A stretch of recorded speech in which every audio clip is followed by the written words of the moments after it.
Hello friends, स्वागत है आपका अपने यूट्यूब चैनल सुपर टैट गुरु में। तो आशा करती हूँ आप सभी बेहतर होंगे। तो आज हम शुरू कर रहे हैं उत्तर प्रदेश शिक्षक पात्रता परीक्षा 2026 के लिए हिंदी। आज हमारी हिंदी की क्लासेस शुरू होने जा रही हैं। इसमें आज हम सबसे पहले क्लास 1 में पढ़ेंगे वर्णमाला। वर्णमाला किसे कहते हैं? वर्णमाला कहते हैं हम वर्णों के व्यवस्थित समूह को। अब ये जानेंगे कि वर्ण क्या होता है। वर्ण होता है हमारे भाषा की सबसे छोटी इकाई वर्ण होती है, और इस वर्ण को ही हम क्या कहते हैं? ध्वनि। अब बहुत जगह आपने देखा होगा कि वर्ण और अक्षर दोनों को एक ही समझा जाता है, बल्कि उसमें एक माइनर सा डिफरेंस होता है, जैसा हम इस एग्जाम्पल के थ्रू समझेंगे। एक शब्द लिखा है काम। इसमें कितने अक्षर हैं? इसमें 2 अक्षर हैं, का प्लस म। लेकिन इसमें वर्ण कितने हैं? वर्णों की संख्या है इसमें 4।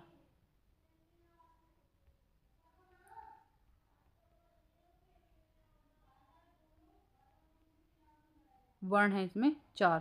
आप इसका वर्ण विच्छेद कीजिए, आपको पता चलेगा कि 4 वर्ण हैं। का प्लस आ प्लस म प्लस आ। प्रत्येक व्यंजन में स्वर ए छुपा होता है। हिंदी वर्णमाला में मुख्यतः 52 वर्ण माने जाते हैं। अब देखेंगे वर्ण के प्रकार। हिंदी वर्णमाला को मुख्यतः 2 भागों में बांटा जाता है, स्वर और दूसरा है व्यंजन। स्वर क्या होते हैं? स्वर होते हैं जिनका उच्चारण बिना किसी अन्य वर्ण की सहायता के होता है, या फिर ये कहें कि स्वतंत्र रूप से बोले जाने वाले वर्ण स्वर कहलाते हैं। स्वरों की संख्या कितनी होती है? उच्चारण की दृष्टि से 10 होती है, लेकिन परंपरागत रूप से संख्या होती है 13। अब यदि 13 होती है तो कौन कौन से इसमें स्वर नहीं है? एक तो है आपका री, एक है अंग और एक है आ।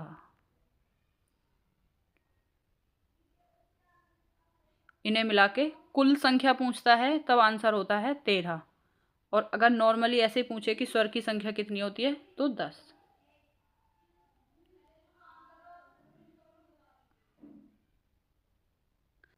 अब हम जानेंगे स्वर के प्रकार।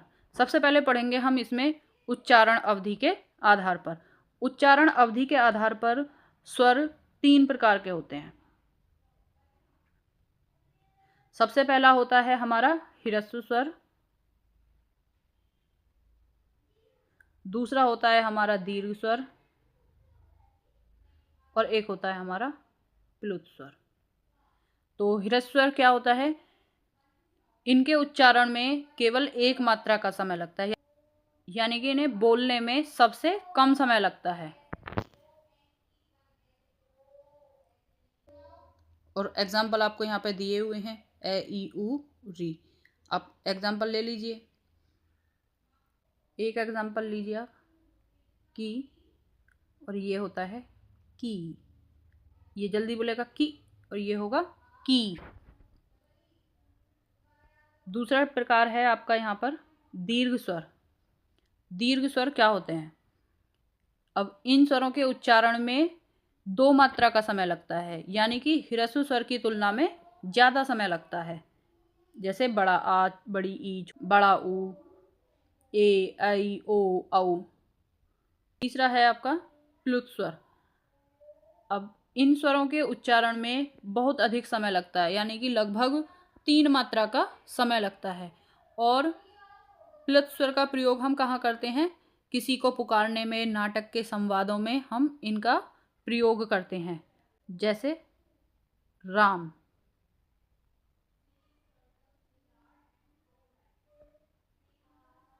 आपने देखा होगा ओम।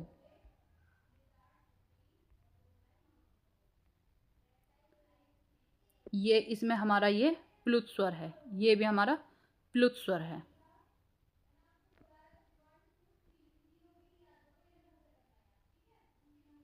अब जानेंगे हम मुंह खुलने के आधार पर। मुंह खुलने के आधार पर जो स्वर हैं वो हम उन्हें 4 पार्ट में डिवाइड करेंगे: संवर्त स्वर, अर्धसंवृत, अर्धविवृत, विवृत। सबसे पहले जानेंगे कि संवृत स्वर कौन से होते हैं। जिन स्वरों के उच्चारण में जो मुख द्वार है लगभग बंद रहता है, यानी कि कम खुलता है। तो आपके इसमें कौन कौन से स्वर हैं? छोटा ई, बड़ा ई, छोटा ऊ और बड़ा ऊ। अब दूसरा है हमारा अर्धसंवृत, यानी कि हाफ क्लोज। इन स्वरों के उच्चारण में मुख द्वार आधा बंद रहता है और इसके एग्जाम्पल हैं ए, ओ। तीसरा है हमारा अर्धविवृत, यानी कि हाफ ओपन। जिन स्वरों के उच्चारण में मुख द्वार आधा खुलता है, इसमें आपका है ऐ, औ। और हमारा इसमें अब चौथा है विवृत। अब विवृत क्या होते हैं? यानी कि ओपन। जिन स्वरों के उच्चारण में मुख द्वार पूरा खुलता है, यानी कि ए, आ। अब जानेंगे हम स्वर के प्रकार जीभ के आधार पर, जीभ के प्रयोग के आधार पर। सबसे पहला है हमारा इसमें अग्रस्वर। अग्रस्वर क्या होते हैं? जिनका उच्चारण करते समय जीभ आगे की ओर रहती है, यानी कि अगर हम जिन स्वरों का उच्चारण करते हैं तो जीभ का जो आगे वाला भाग है वो सबसे ज़्यादा काम करता है। आप बोल के देखिए, ई, ए, ऐ। दूसरा है आपका मध्य स्वर, जिनका उच्चारण करते समय जीभ बीच में रहती है, यानी कि जीभ का कौन सा भाग काम करता है? मध्य भाग काम करता है। तो इसका एग्जाम्पल है ए।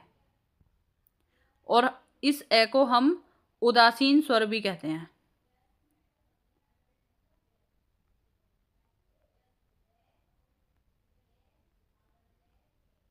उदासीन स्वर या फिर मध्य स्वर। तीसरा है हमारा पश्च स्वर। अच्छा, पश्च स्वर कौन सा होता है?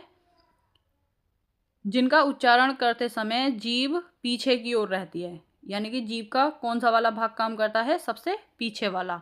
आ, उ, ओ, औ। अब जानेंगे उच्चारण स्थान के आधार पर स्वरों का वर्गीकरण। सबसे पहला है हमारा कंठ, ए, आ। दूसरा है आपका तालव्य, इसमें है आपके ई। तीसरा है हमारा ओष्ठ, जिनका उच्चारण स्थान होठ है, वो है हमारे ऊ। चौथा है हमारा मूर्धन्य, मूर्धन्य में है आपका री। पांचवा है हमारा कंठ तालव्य, ए, ऐ। और अंतिम में हमारा कंठोष्ठ है, यानी कि कंठ और होठ दोनों का ही इस्तेमाल होगा, तो ओ और औ। अब जानेंगे व्यंजन क्या होते हैं। स्वर की सहायता से बोले जाने वाले वर्ण व्यंजन कहलाते हैं। अभी आपको सबसे पहले एग्जाम्पल में बताया था कि व्यंजन बिना स्वर के नहीं बोला जाता, यानी कि प्रत्येक व्यंजन के उच्चारण में ए स्वर मिला होता है। अगर मैं आपके पास में लिखा हुआ है, ये मैं व्यंजन है, लेकिन इसमें स्वर भी सम्मिलित है, आधा म्या और स्वर आ, तब जाके क्या बना ये मैं। व्यंजनों की संख्या कितनी होती है? अगर आपसे मुख्य रूप से व्यंजन पूछे जाएं तो व्यंजनों की संख्या होती है 33, लेकिन अगर कुल संख्या पूछी जाए तो होते हैं हमारे 39। अब 33 तो हो गए हमारे मुख्य व्यंजन। इन मुख्य व्यंजन में कौन कौन से हैं?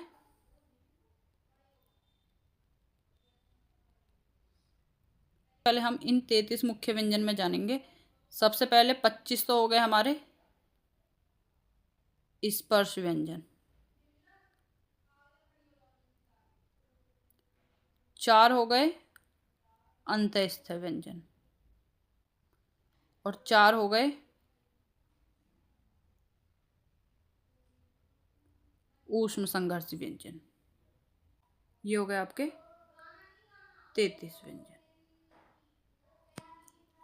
4 होते हैं संयुक्त, 2 होते हैं हमारे उत्क्षिप्त, डै और ढै, और कुल हो गए हमारे 39। सबसे पहले जानेंगे हम स्पर्श व्यंजन के बारे में। स्पर्श व्यंजन का से मा तक होते हैं और ये 5 वर्गों में विभक्त होते हैं। का वर्ग, चा वर्ग, टा वर्ग, ता वर्ग, पा वर्ग। और प्रत्येक वर्ग में 5-5 व्यंजन होते हैं। पहले वर्ग में का, खा, गा, घा, ना। दूसरे में चा, छा, जा, झा, या। फिर टा में टा, ठा, डा, ढा, णा। फिर ता में ता, था, दा, धा, ना। फिर पा में पा, फा, बा, भा, मा। ये होते हैं हमारे 25 स्पर्श व्यंजन।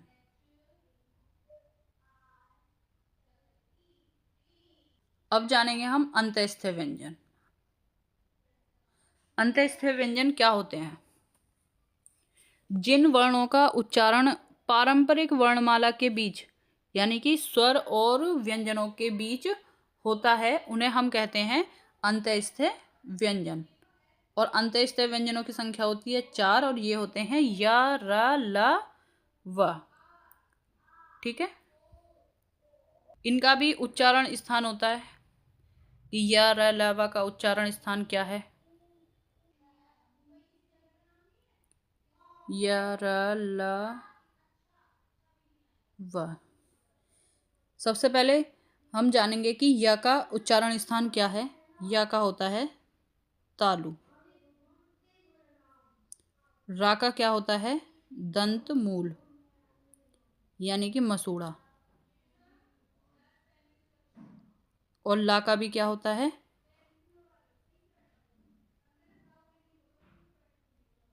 दंत मूल। और वा का क्या होता है? दंतोष्ठ यानी कि वा, ऊपर के दांत और नीचे वाला होठ।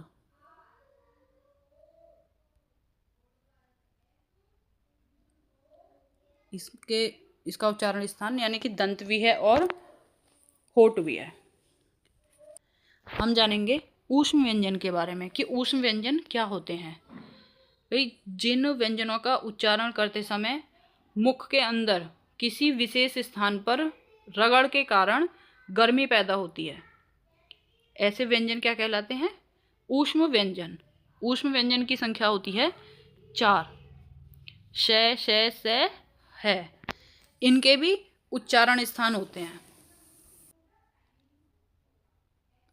श, स, ह। श का उच्चारण स्थान होता है तालु। श का होता है मूर्धा। फिर स का होता है दंतमूल यानी कि मसूड़ा।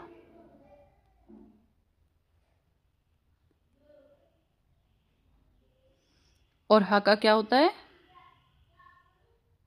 कंठ के भीतर स्थित यानी कि स्वर यंत्र।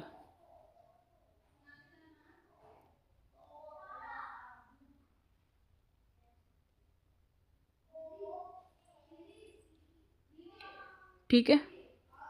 अब जानेंगे हम संयुक्त व्यंजन। संयुक्त व्यंजन होते हैं 4। छ, त्र, ज्ञ, स्र।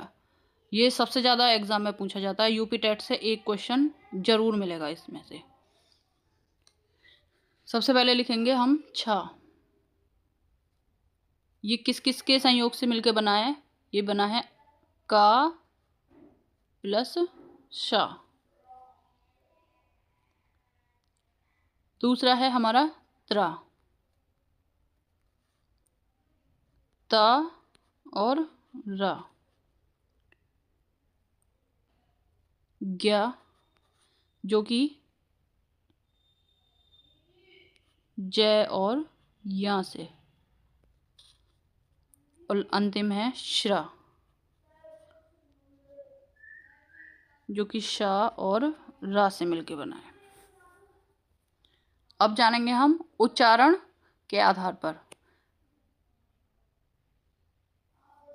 सबसे पहले का, खा, गा, घा, यहाँ पर ये ण है।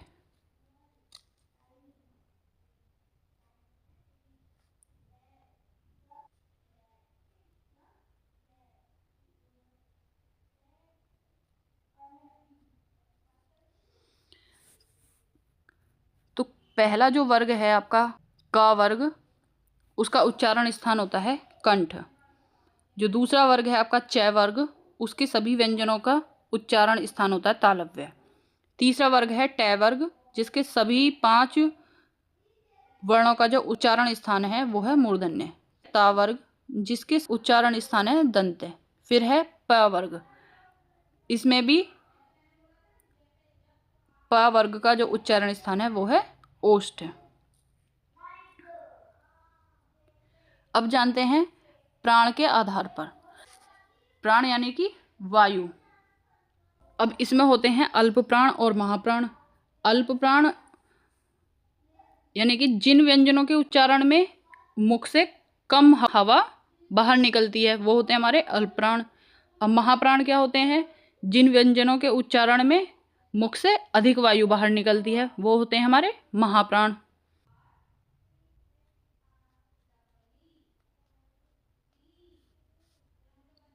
प्रत्येक वर्ग का पहला, तीसरा और 5वां व्यंजन वर्ग का अल्प प्राण और महाप्राण।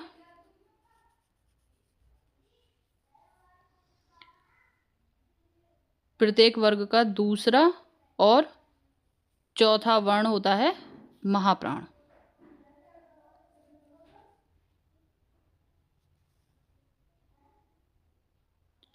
घोष और अघोष क्या है?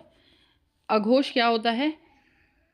जिन ध्वनियों के उच्चारण में स्वर तंत्रियों में कंपन नहीं होता वो होते हैं अघोष, और जिनमें कंपन होता है वो होते हैं हमारे सघोष या फिर घोष। अब हम इन्हें वर्ग में देखते हैं एक बार। घोष कौन कौन से होंगे? तीसरा, चौथा और 5वां वर्ण। प्रत्येक वर्ग का तीसरा यानी कि गे, जय, डे, दे, बे। फिर चौथा यानी कि घे, जय, ढे, धे, भे। इस तरीके से तीसरा और 5वां वर्ण क्या होता है? घोष। और अघोष कौन सा होता है? पहला और दूसरा।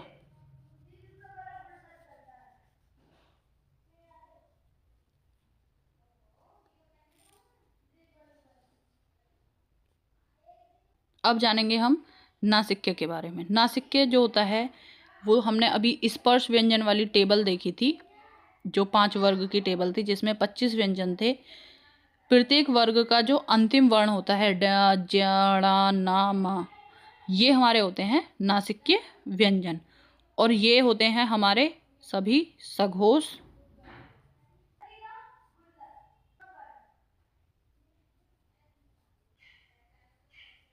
सघोष और अल्प प्राण।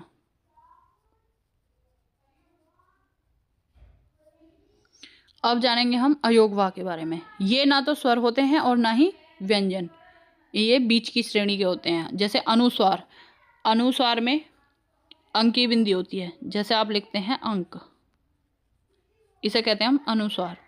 अब विसर्ग किस में प्रयोग होता है? जैसे आपने अतः शब्द लिखा, इसमें विसर्ग, लास्ट में 2 बिंदियाँ।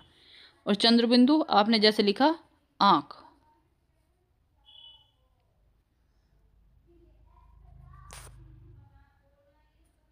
तो फ्रेंड्स, ये हुई आज की हमारी वीडियो कंप्लीट। ये हमारा जो चैप्टर वर्णमाला है ये कंप्लीट हो चुका है।